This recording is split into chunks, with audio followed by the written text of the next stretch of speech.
Hello बच्चों, क्या हाल चाल। आज हम लोग मैथ्स का सीरीज भी शुरू करते हैं साथ में। और हमारा पहला जो चैप्टर है जिससे हम शुरुआत करना चाह रहे हैं वो है ईपी, अर्थमेटिक प्रोग्रेशन। क्योंकि ये थोड़ा सा आसान है, आसानी से समझ आता है बच्चों को, इसीलिए हमने ये टॉपिक चुना है।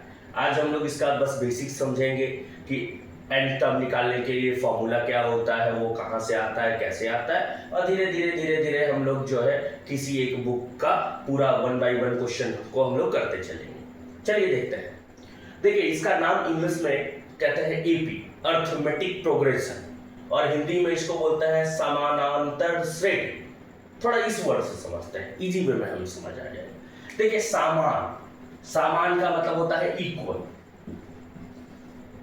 अंतर वर्ड का मतलब होता है डिफरेंस। और ये श्रेणी का मतलब है सीक्वेंस या सीरीज।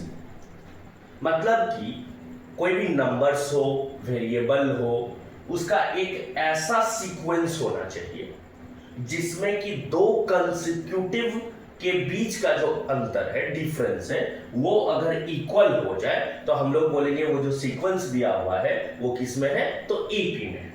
जस्ट फॉर एग्जांपल, मान लीजिए हम लोग एक एग्जांपल के तौर पे एक सीक्वेंस उठाते हैं जिसका पहला नंबर मान लेते हैं हम लोग 3 है, दूसरा नंबर हम लोग मान लेते हैं 3 के बाद 7, 7 के बाद 11, 11 के बाद 15, 15 के बाद 19 एंड सो ऑन, ऐसे जा रहा है।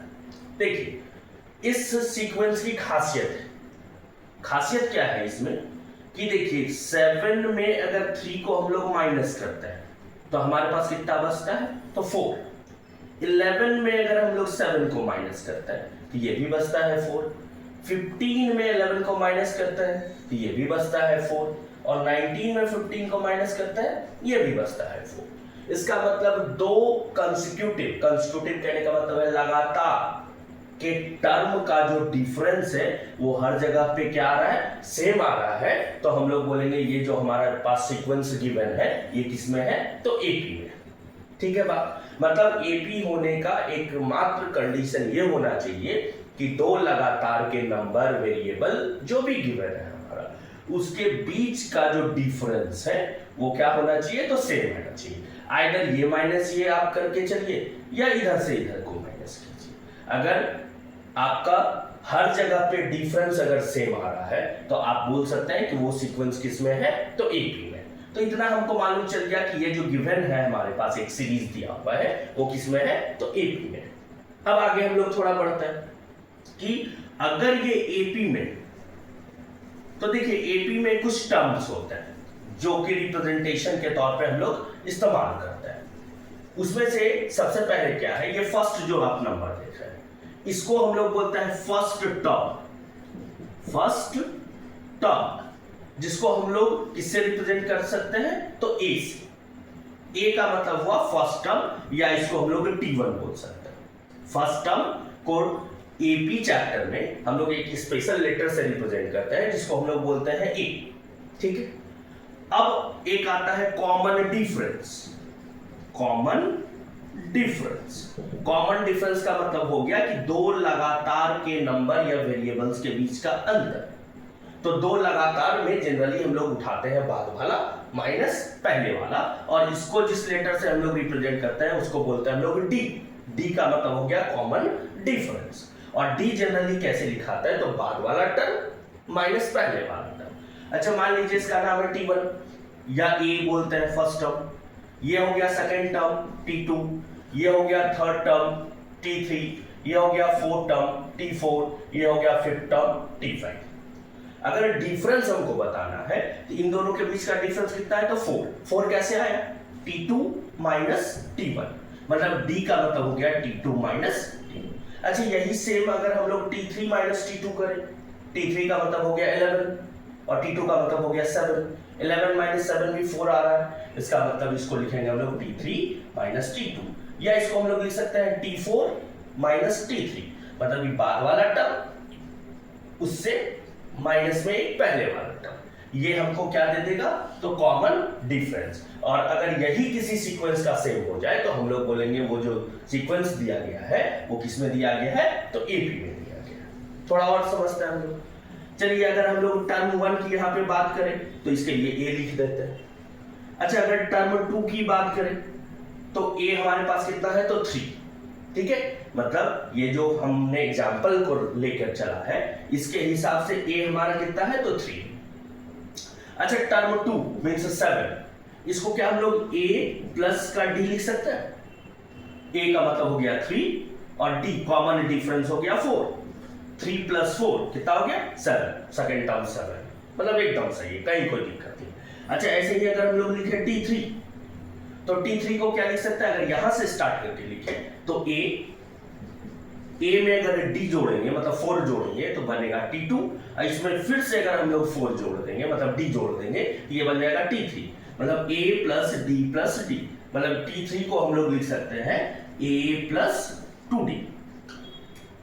ऐसे ही अगर हम लोग चलते जाएंगे t5 अगर हम लोग लिखना चाहते हैं इसको और अगर स्टार्ट यहां से करें तो ये देखिए तो a में d जोड़े तो सेकंड टर्म, फिर से d जोड़े तो थर्ड टर्म, फिर से d जोड़े तो फोर्थ टर्म और फिर से d जोड़े तो फिफ्थ टर्म, मतलब 1 2 3 4, मतलब 4 बार d जोड़ना होगा।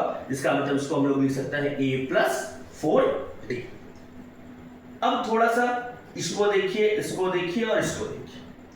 अगर हमको सेकंड टर्म लिखना था तो a के साथ कितना d को माइनस किए, 2 से 1 कम, मतलब 2 से 1 कम मतलब 1d। अगर हमको थर्ड टर्म लिखना था तो a के साथ हम लोग कितना d ऐड किए 2d, मतलब 3 से 1 कम।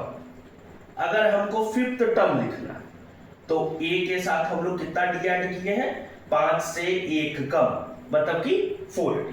ऐसे ही अगर हमको लिखना हो t लेट्स सपोज 57 टर्म, इसको क्या हम लोग लिख सकते हैं ऐसे a प्लस 57 में 1 कम, 1 कम का मतलब कितना हो गया 56d, ठीक है।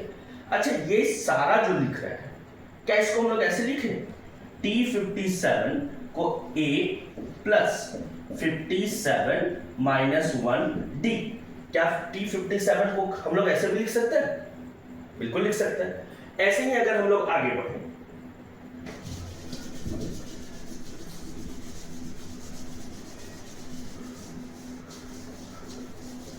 ऐसे ही आगे बढ़े और अगर हमको लिखना है t97 तो इसको हम लोग क्या लिख सकते हैं a प्लस 96d, या इसको दूसरे ढंग में हम लोग लिख सकते हैं a प्लस 97 माइनस 1 का d। तो ये तो सारा नोन था। अगर हमको कोई बोल दे tn लिख, n मतलब कोई भी टर्म है, कोई भी अननोन टर्म 100 200 500 1000 कुछ, तो क्या इसको हम लोग ऐसे लिखे a प्लस, क्या कर रहे थे हम लोग, जो टर्म निकालना था ब्रैकेट में पहले वो लिख देते थे, तो n टर्म निकालना है तो n लिख दिए, माइनस 97 था तो 97 लिखे, माइनस में 1 किए मतलब माइनस का 1, ब्रैकेट क्लोज और साथ में क्या t। यही है हमारा AP का nth टर्म निकालने का फॉर्मूला। अगर किसी AP का हमें nth टर्म निकालना हो तो हमारे पास फॉर्मूला है a plus n minus 1d। इस फॉर्मूले पे अगर हम लोग आगे बढ़ जाएंगे तो हमारा AP का सारा सवाल बन जाएगा, ठीक है। चलिए देखते हैं।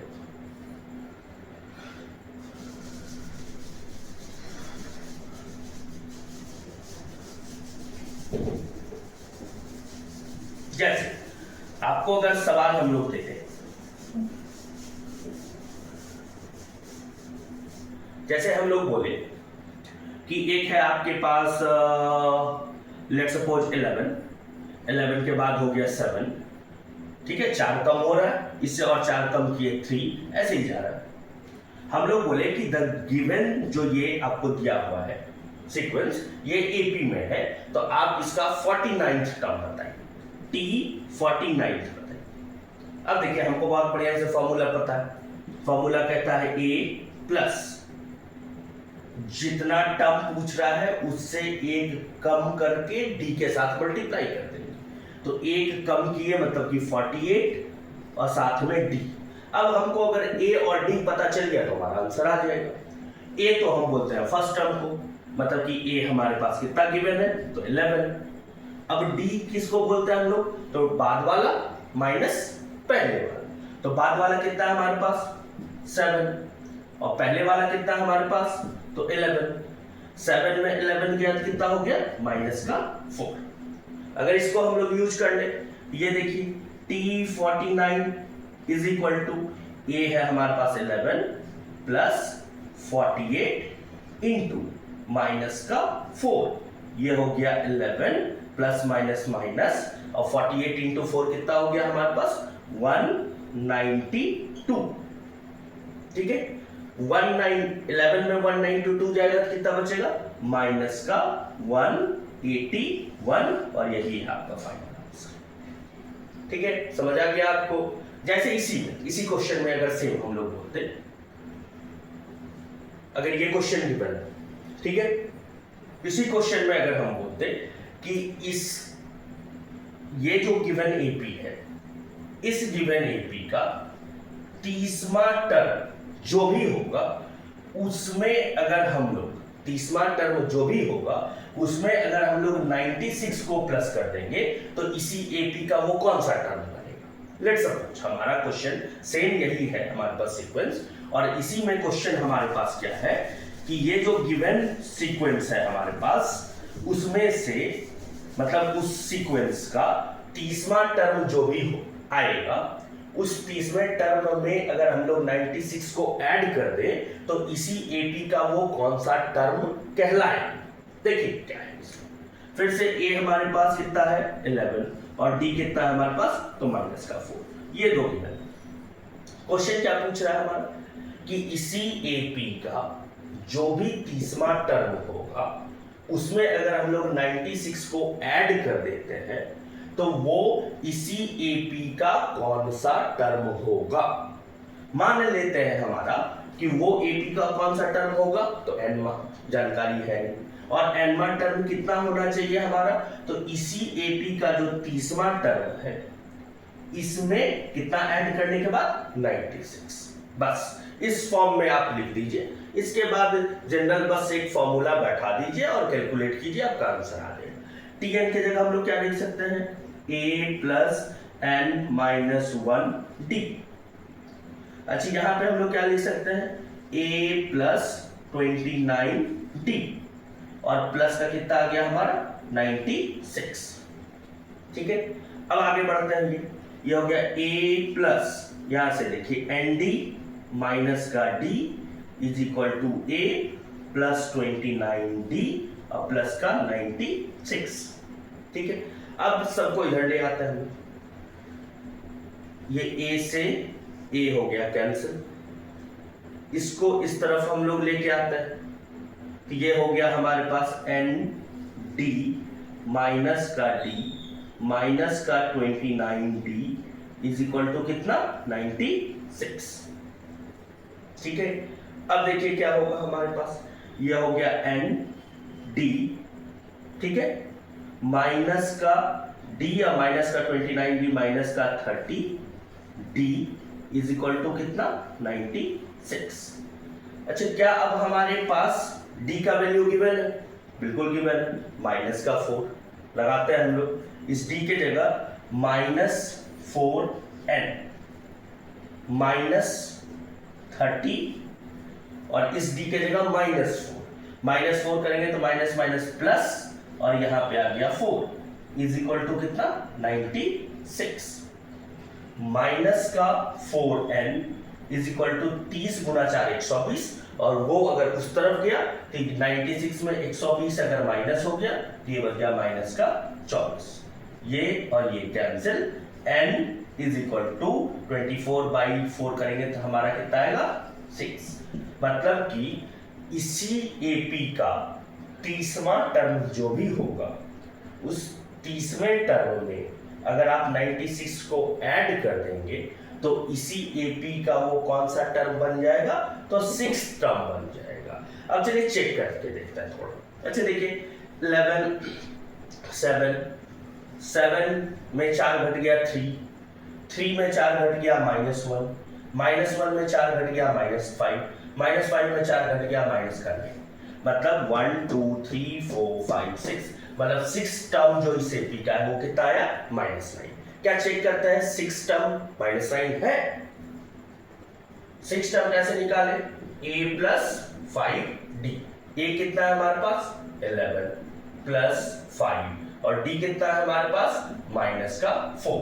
ये हो गया 11, 5 इंटू 4 20 माइनस का 20, आंसर इज -9 जो हमारा आ चुका। ऐसे ही हम लोग एपी का सिंपल सा सवाल सॉल्व करेंगे। आज हमने बस देखा एपी का जनरली की फॉर्मूला कैसे आता है, इसके बारे में हम लोग समझा। अब हम लोग अगले क्लासेस में रोज 2-4 क्वेश्चन एपी का लेंगे, उसको सॉल्व करके देखेंगे कि एपी कैसे सॉल्व होता है। Okay, take care, bye bye, good night.